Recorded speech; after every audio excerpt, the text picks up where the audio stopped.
Hello everyone, आज सब हम 18 इलेक्ट्रॉन रूल के बारे में पढ़ेंगे। जैसे नाम से ही पता चल रहा है 18 इलेक्ट्रॉन रूल। कोई भी कॉम्प्लेक्स जिसके अंदर 18 इलेक्ट्रॉन है उसके ऊपर ये रूल क्या है, एप्लीकेबल है। 18 इलेक्ट्रॉन रूल क्या कहता है कि कोई भी कॉम्प्लेक्स जो 18 इलेक्ट्रॉन रूल को फॉलो करेगा वो क्या होगा, स्टेबल होगा।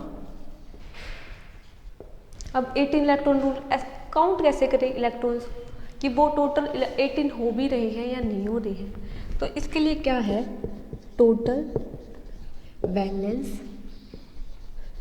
Cell electron present on central metal atom.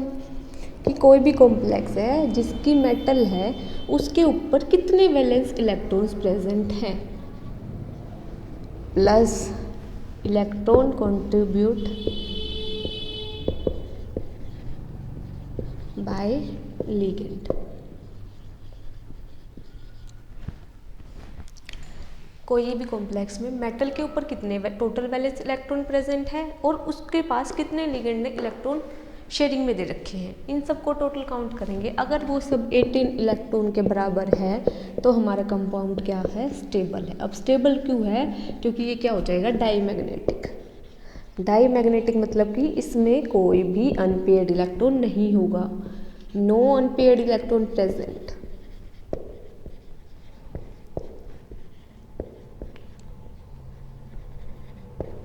अब देखते हैं कुछ कॉम्प्लेक्स ऐसे जो 18 इलेक्ट्रॉन रूल को फॉलो कर रहे हैं या नहीं। जैसे एक एग्जांपल अगर मैं लूँ FeCO5 का, ये हमारा एक कोई कॉम्प्लेक्स है।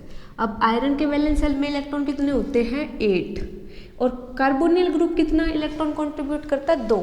लेकिन अगर 5 कार्बोनिल ग्रुप प्रेजेंट है तो टोटल कितने करेंगे, 2 × 5 करेंगे हम, तो ये कितने हो जाएंगे, 10, और टोटल कितने हो जाएंगे, 18 इलेक्ट्रॉन। अब ये 18 इलेक्ट्रॉन रूल को फॉलो कर रहा है तो ये क्या है, एक स्टेबल कंपाउंड, स्टेबल कॉम्प्लेक्स है। अब हमने कुछ कॉम्प्लेक्स ऐसे भी देखे होंगे जिनके ऊपर चार्ज होता है, किसी के ऊपर पॉजिटिव चार्ज होता है, किसी के ऊपर नेगेटिव चार्ज होता है। क्या होता है, किसी के ऊपर पॉजिटिव चार्ज होता है प्रेजेंट, किसी के ऊपर नेगेटिव चार्ज होता है, और कोई न्यूट्रल कॉम्प्लेक्स भी होता है।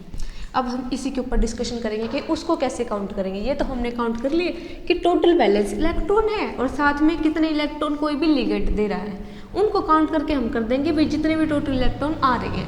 अब अगर इसी कॉम्प्लेक्स का मैं एग्जांपल लूँ,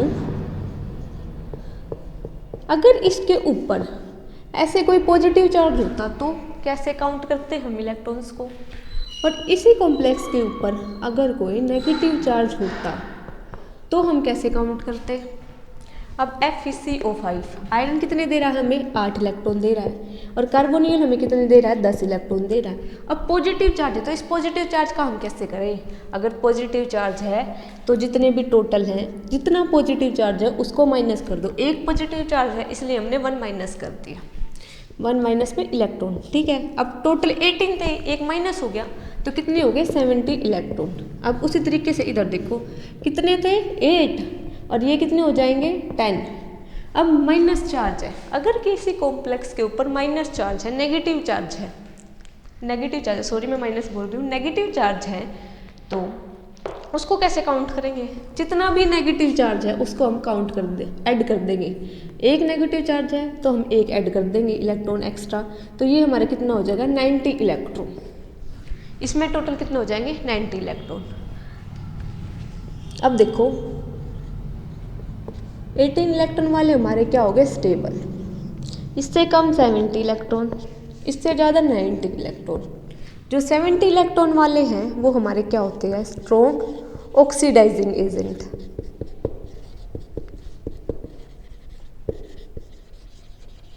और जो हमारे 90 इलेक्ट्रॉन वाले होते हैं वो क्या होते हैं, स्ट्रॉन्ग रिड्यूसिंग। क्योंकि कोई भी चीज़ है वो रिड्यूस होना चाहती है, क्यों होना चाहती है, क्योंकि उसके बाद वो क्या हो जाएगी, स्टेबल हो जाएगी। 90 है, अगर वो एक इलेक्ट्रॉन को लूज कर देगा तो उसके पास कितने इलेक्ट्रॉन हो जाएंगे, 18 इलेक्ट्रॉन हो जाएंगे, और उससे वो क्या हो जाएगा, स्टेबल हो जाएगा, ठीक है। अब स्ट्रॉन्ग ऑक्सीडाइजिंग भी और स्ट्रॉन्ग रिड्यूसिंग भी, और ये दोनों क्या होते हैं, पैरामैग्नेटिक। कैसे होते हैं नेचर में, पैरामैग्नेटिक। पैरामैग्नेटिक होते हैं नेचर में, हमें काउंट करने आगे है कि अगर किसी के ऊपर पॉजिटिव चार्ज है तो हम उसको माइनस कर देंगे जितना भी पॉजिटिव। अगर यहाँ पे 2 पॉजिटिव होता तो हम 2 इलेक्ट्रॉन को माइनस कर देते, यहाँ पे अगर 3 पॉजिटिव होता तो हम 3 को माइनस कर देते। उसी तरीके से यहाँ पे अगर 2 नेगेटिव होता तो हम 2 को प्लस कर देते, अगर 3 नेगेटिव होता तो हम 3 को प्लस कर देते, और जितने भी इलेक्ट्रॉन आते वो हमारे टोटल इलेक्ट्रॉन हो जाते। अब 70 और 98 इलेक्ट्रॉन को फॉलो नहीं करना, क्योंकि इनमें क्या नहीं है, टोटल 18 इलेक्ट्रॉन नहीं है। अब और देखते हैं कि और किस इस एग्जाम्पल का हम निकाल सकते हैं। अब जैसे एक लेते हैं MnCO5, कार्बोनियल हमें कितने दे रहा था, 2 इलेक्ट्रॉन दे रहा था एक कार्बोनियल ग्रुप, तो 5 कार्बोनियल ग्रुप है तो कितने देंगे, 10 देंगे। मैग्नीशियम में कितने वैलेंस इलेक्ट्रॉन होते हैं, 7, इनको टोटल काउंट करेंगे तो कितना हो जाएगा, 70। और ये क्या होगा फिर, पैरामैग्नेटिक भी होगा और क्या होगा, ऑक्सीडाइजिंग होगा नेचर में। इससे हम इसकी प्रॉपर्टीज बता सकते हैं। अब देखते हैं, जैसे हम दूसरा एग्जांपल लेते हैं, इसमें हम लेते हैं कोबाल्ट का, कार्बोनियल वही। कोबाल्ट कितने लेता है, 9 इलेक्ट्रॉन होते हैं इसके वैलेंस शेल में, और 10 इलेक्ट्रॉन ये कार्बोनियल ग्रुप से ले रहा है, तो टोटल कितने इलेक्ट्रॉन हो गए, 90 इलेक्ट्रॉन हो गए। ये भी क्या होगा, पैरामैग्नेटिक होगा, बट ये क्या होगा, स्ट्रॉन्ग रिड्यूसिंग एजेंट। क्या होगा, स्ट्रॉन्ग रिड्यूसिंग एजेंट नेचर में। 18 इलेक्ट्रॉन रूल के बारे में आज हम पढ़ चुके।